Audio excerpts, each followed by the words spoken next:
It looks like World War III is over already, but is the dip over for crypto, or do we have some more downside to go?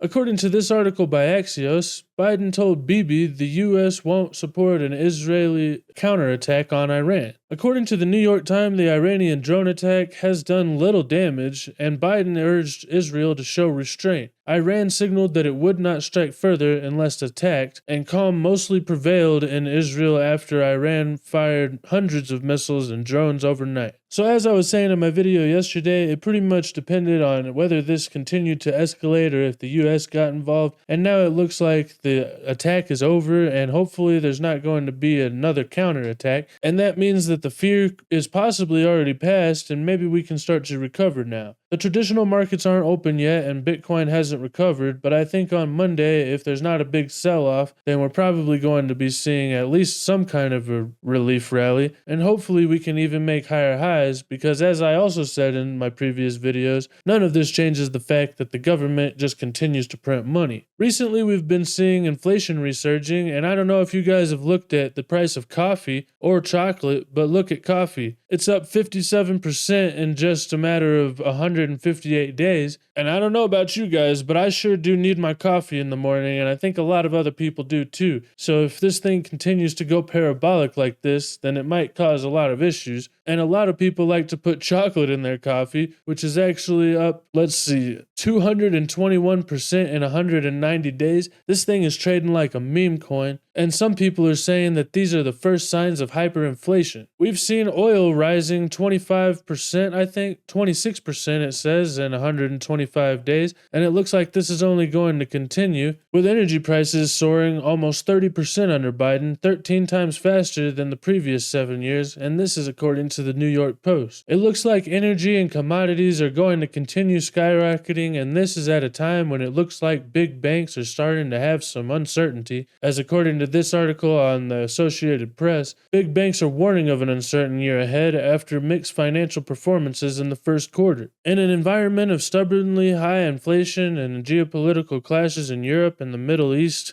JP Morgan reported a modest 6% rise in profits Friday, while the profits at Wells Fargo and Citigroup actually declined. Both of them did top Wall Street expectations, but these expectations are always set to be manipulated, and they always change these expectations whenever the data comes in differently. I talked about how the Fed was stopping their bank lending program a couple of months ago, and if we start to see any more banks like the New York City Bank, then we're probably going to be seeing a contagion effect, and there's not going to be a big fund laying around to save everything from collapsing. This is going to mean that the Fed is going to have to keep adding money back to their balance sheet, and they're going to have to crank that money printer into overdrive. According to the Washington Post, a strong economy can be a double-edged sword for Biden if rates stay high, and we've been seeing an obvious disconnect in the economy, with the general public struggling and not spending money. Meanwhile, the government is holding up the economy by spending money on just, wars and stuff. They're calling it the economy's unfettered strength and saying that it's becoming more of a political liability for the White House. But because the good economy is pushing inflation higher, it looks like the Fed is going to have to continue with their pause, and this means that mortgage rates and all kinds of other loan rates and stuff like that are way higher than people can afford, and that slows down the real economy. This is obviously bad for votes, and this means that Biden is going to be wanting the Fed to lower interest rates to flood even more just made-up dollars into the economy than the government's already doing by printing fiscally, and this is going to keep continuing to devalue the dollar, and it looks like people are finally starting to catch on to the fact that this is actually what's going to have to happen. This is why we've seen gold reaching new all-time highs for the first time in quite some time, and it looks like it's put in this giant cup and handle with a price target of about $2,600, and that means that it's probably going to continue to the upside, but it might have a little bit of a cool-off right here because it is so overbought on the RSI. Any kind of cool-off is going to be short-lived in my opinion though, because as I said, the government is going to have to continue printing money, and the Wall Street Journal has reported that the Fed is preparing to slow the pace of runoff for their $7.4 trillion portfolio fairly soon. Officials have been allowing $60 billion in treasuries to mature every month, but they could soon lower that amount. amount. In my opinion, they're not only going to lower that amount, they're going to start adding treasuries back to the balance sheet because no other governments around the world really want to buy our debt, and this is the only way that we can print money. And this has led Tim Draper to issue a warning of a rapid and cataclysmic US dollar collapse. According to this article on Forbes, it says it's going to zero. Legendary billionaire predicts rapid cataclysmic US dollar collapse and a $5 trillion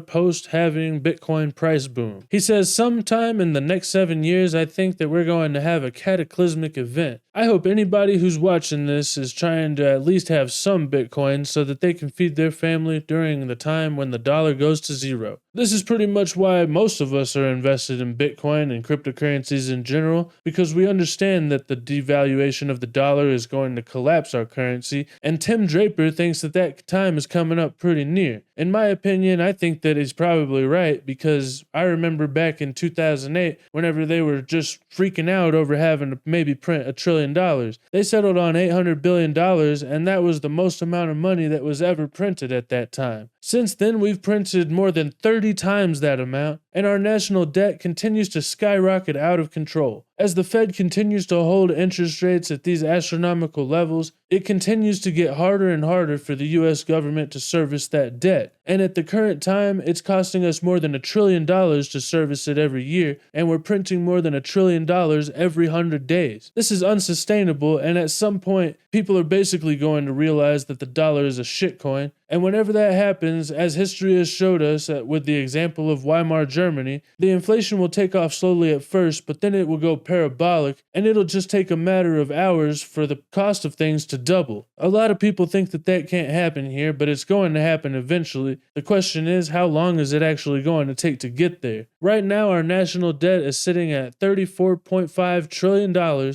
and in another 100 days, it's going to be over $35 trillion. I asked Grok what would happen if we had a U.S. national debt crisis and if it would cause deflation or inflation, and I know that Grok shouldn't be used as a source, but I happen to know that this is accurate, and it told me that inflation could result from the crisis if the government chooses to address the issue by printing more money to pay off the debt. This would increase the money supply and circulation, leading to a decrease in the value of the dollar and causing inflation. On the other hand, though, deflation could occur if the government decides to address the debt crisis by cutting spending and implementing austerity measures. This would reduce the money supply and circulation, leading to a decrease in demand and potentially causing deflation. Furthermore, if the government defaults on its debt, it could lead to a decrease in the value of the financial assets, causing deflation as well. These are pretty much the two paths that we have in front of us. But you let me know in the comments, do you guys think can the government actually stop spending money? Or are they going to just hyperinflate our currency out of existence while they try to get this debt hyperinflated out of existence? Either way, thank you guys so much for watching, and don't forget to hit the like and subscribe button if I brought you value. But most importantly, don't forget to do only good every day, and I'll see you next time. Bye.